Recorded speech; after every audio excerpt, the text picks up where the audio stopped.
Education is the key to success.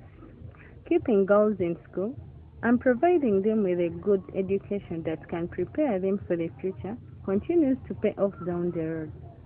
In this story, we managed to speak to Miss Naguchi Betty, who made it clear that from what she was doing, she wanted to use that experience to become a teacher.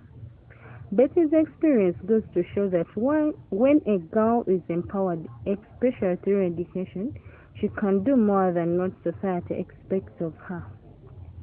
There are a number of interventions that aimed at empowering children, where girls are encouraged to participate because of the power they have to change the society. Some of these include the Child's Rights Clubs, debating clubs, and adolescent radio talk shows. By empowering women, you are giving them the key to economic growth and political stability. Therefore, by enforcing the girls' child education, the government will be making an important investment for the future of the country as a factor in reducing poverty and achieving sustainable development goals. I'm by the name of Nakibuka Joan. I'm a teacher at St. Jude's Senior Secondary School. I'm going to talk about the role of women in the education system. Now, the role played by women is very big, and the major role is they help in bridging the gap between men and women in the education system.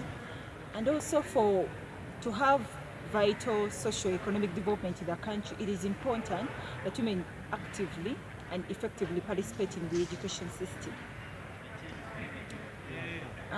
Now, talking of the challenges they find or they encounter in the education system, cultural barriers. Now, in education system, we have married and unmarried women. Now, the married women face deeper problems than the unmarried women. And the unmarried women face problems of transportation. Now, the general problems are inadequate funds to be able to access education system. Cultural barriers. We know that there are different cultures here in Uganda. Now, we have cultures where a woman is not supposed to go to school at early ages of 6 or 5. So you find that many women join school at later ages, which makes them drop out of school. Now, the solutions we can have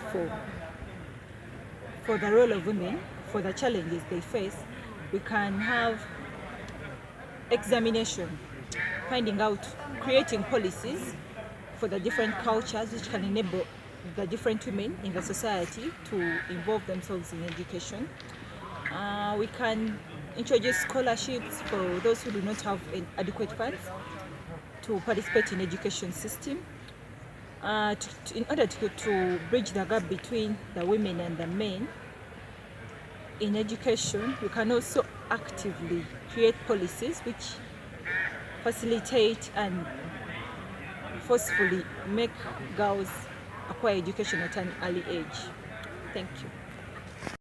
Thank you, Ms. Naguchi Betty, for these inspiring words. I remain saying education is the key to success. I'm nakibuka hafiswa, July intake.